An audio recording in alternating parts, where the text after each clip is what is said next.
Subscribe to our channel and hit the bell icon to never miss a video from us.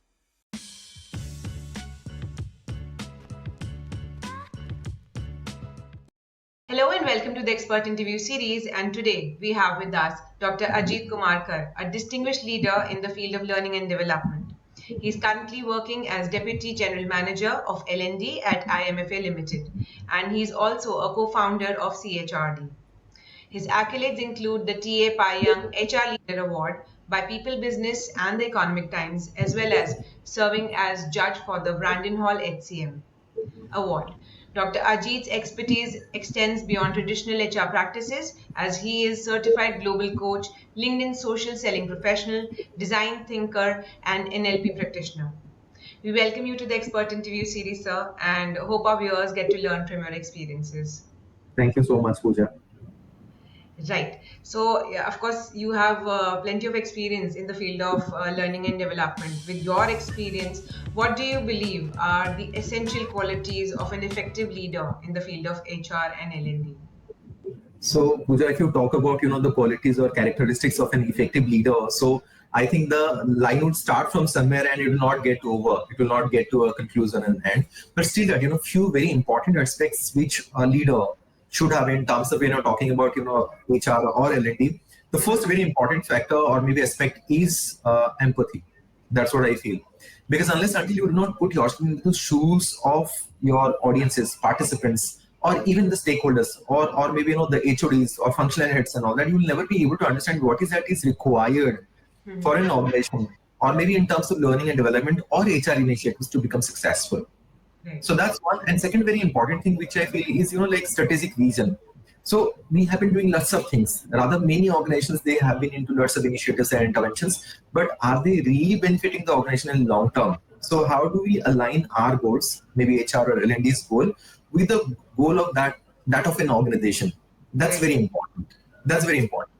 Barring that, a few very important factors or maybe aspects which I would like to talk about in maybe innovative thinking. So how innovative is, what is the kind of, innovative thinking the leader has, and then how he or she can bring that innovation in terms of different learning and development initiatives, because to make it engaging and then maybe, to bring absolute value. So these are, few things. Barring that, maybe a collaborative mindset, which is very important. Today, it's not about thinking I, it's more of a we. So these are, few important aspects maybe I would try and focus, and barring that, the list is long. Right.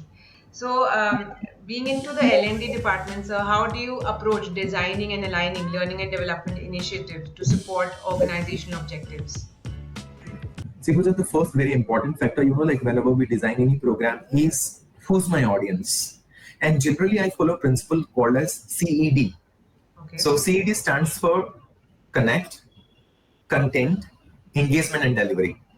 Okay. So the first thing is I need to see that, fine, there is a procedure which I'll talk about, but the first thing is, being a trainer, facilitator, or maybe an L&D head, I need to understand that what is that I'm going to deliver, how it is going to relate to the people, how it is going to give the long-term benefits to the organization, to the people at large, and then means what is that I'm going to deliver, and what is the ROI on it. So these are a few very important factors which we need to see. But if you think from a perspective of how do we design the programs, the base level, we generally do a need assessment. Okay. But at IMFA, the kind of training and assessment which you follow is a very integrated process. When I say the integrated process is one-to-one interaction with the stakeholders, understand from them, even interaction with the participants, because what is the ground reality? See, we have in our training calendar 10 topics, 12 things and all that which you need to deliver throughout the year. But whether actually it is benefiting the people, whether we are able to touch them and then help them, support them in terms of doing their work, whether it's behavioral topic or a functional or technical program. So stakeholder discussions, interactions, discussion with the participants, pulling data from PMS, which we generally do. And then we also have, an exhaustive training menu card, which includes lots of topics which are trending, topics which relate to our function and all that, from where the HODs can pick and choose that what topics are needed. And based on that, we design a training calendar. Okay. Barring that, if you see, we are also getting into learning management system. We have courses where we tie up with Coursera and various, platforms which provide really value-added courses and all. So those are also areas where we also see what best can be done. Barring that, having we also, very important is continuous feedback. Right. So what is the feedback? Feedback and effectiveness, rather, I'll say. So feedback is immediately after the training is over, and anybody will come and say that yes, the training went well, provided that have worked on the principle of CED. But again, what is the effectiveness of the training program? Maybe after 30 days, 45 days, and 90 days of time. Okay. So, what's your strategy to identifying these, these requirements for the training? See, basically, if you talk about strategies, base level, like initially, as I said, need assessment is the procedure which we follow. Then, as I said, like I go to different sites and speak to the HODs one-to-one, or whenever I have a meeting with them, I try and understand, feel that. Barring that, I also see that what are the trending topics, what is happening there in the market, what are the few topics, or maybe in terms of, see, if you talk functionally, the kind of industry we are into, so more or less the topic would remain similar, or maybe few improvements in the areas. And I always say, Pooja, like somebody else may go for a functional training or certification or technical training, but unless until the person is mentally fit and ready, Right. so there where your soft skills comes into picture. Because unless until the person is having that mindset, that approach and attitude, whatever you do, he will not be trainable. Right. I think it's very hard to bring people on board to get themselves trained to get that kind of motivation Agree. for the training. And So, that's what I generally say. Sorry to intervene you. So it's just not motivation; it is motive plus action. right. So like they have a motive. I have a motive of doing something and all that. But how do I put it into action? That's very important. Right. So like being trainer, facilitator, L&D head, fine. We will be able to give that motive. But what about the action and results, which is very important for any organization? Right. Right. So, what kind of, continuing from the question that you just raised, that soft skills are important. What kind of soft skills do you focus on? See, basically, what we do. So, as I said, like it's a very scientific process. So, the first thing is we have feel from the HODs and the people that what is that we need in terms of training or maybe training themes and topic. Second is what I see is that I do a market research and understand that what are the topics which are trending. Okay. So there are various reports like World Economic Forum report. You can get like reports from Coursera, EDX reports, skill reports, and all that, which are being published from time to time. So there you can find out what are the trending topics in terms of soft skills and all. So then we pull the data from there. Then the discussion, internal discussion with the stakeholders, with the like participants, Okay. and then we decide that these could be the possible topics, a list of topics. Not necessarily the training has to be on that. And then again, it is being shared with the HODs. So that they can discuss with their subordinates, with their team members, and find out that this is what is the topic which is actually needed for XYZ person. Right. So I think this is kind of building all over 360-degree skill set that you're Yes, going to build. that is the reason I said it is an integrated process. Right. So, since you're doing, of course, so many trainings that you're conducting on day-to-day basis, what are some of the challenges you face in terms of employee development and upskilling in today's changing landscape? See, the first and biggest challenge is, like how do you bring engagement in your session? Because, being into adult learning and all that, what it happens that what is that you do? Because you cannot just give them, like just theory stuffs and all that, because I think they can better search and Google them. Right. So what is important is like, what is that? How do you engage them? And what is maybe few key takeaways? How it is going to benefit them? Mm-hmm. So these are two big challenges. Engagement, content you can always design, like if you have idea and all that, so I can always design the content, but how do I engage with my participants, with my audiences? And second is what is the value they are going to derive out of that session? Right. And barring that, technology, disruptions, information and the way content is available. So maybe tomorrow you take a topic on emotional dynamics, emotional intelligence, emotional engineering. So by the time you start the like theme, topic, and all that, people would have done their research and they have come to your session. They would have come to your session that yes, this is what you're gonna do. So before you start speaking, they would start speaking. So the kind of preparedness you need to bring in, the kind of digital disruption happening, everything is on online, on cloud and all. So these are few challenges, and then keeping pace with the changing technology. Right. So before a few months, I was doing a research on LMS, learning management system. Today we are talking about learning experience platform, Right. self-paced learning. Right. So, as you spoke about adult learning, how difficult it is, like being a child, of course, it's very easy to handle children, training them, guiding them. We can, of course, scold them. But adult learning, how different it is, and what kind of problems are there? See, I generally my training session say that there are four kinds of participants. Right. So you can have difficult participants as well, one of the categories, right? You can have evaluative participants who would always know, they would have their learning, they would always try to relate what is that this trainer facilitator is saying, whether he is correct or I'm correct. Okay. So these things would always happen, we'll always have different participants, whether it's adult learning. So now what is very important, as I said, the CHRD principle says that first connect with the participants. Establish a kind of bonding, trust and all that, so that they have an acceptance to listen to you. Okay. So unless until I do not accept you as a facilitator, trainer, coach, so I would not tend to listen to you. So that's the first important factor, that for any trainer facilitator is like establishing that connect, or maybe establishing that trust. So once that is being established, and then the content wise, it has to be rich. Rich means, I'm not saying that it has to be so that people should be able to relate to it. The live examples you bring in your sessions, the engagements which are being designed in the sessions, and how people they get into. So whenever I design a program, a short module, even a 3 hours, I always keep some kind of activities which relates to the theme of the training. I would also do some short of assessments. Either it is psychometric assessment or some assessment where they will come to know. Suppose tomorrow I'm doing a topic on agility or accountability or workplace autonomy. So I would always try and have some assessments so that would be a self-reflection, understanding self, that where do I stand in terms of these aspects or areas. And then maybe like I would also do some kind of reflection session. So whereas we understand that whether people have really understood things. So now planning all these things, organizing and putting them in a structure is a big challenge. And that too for adult learning. Right. Seems like a big task altogether. Yes, it is. So, can you discuss the role of mentorship and coaching in the development of learning and development profession? See, coaching, mentoring, very important, because like anybody else who wants to get into this zone of learning development sphere, and then being groomed and become a trainer, facilitator in future.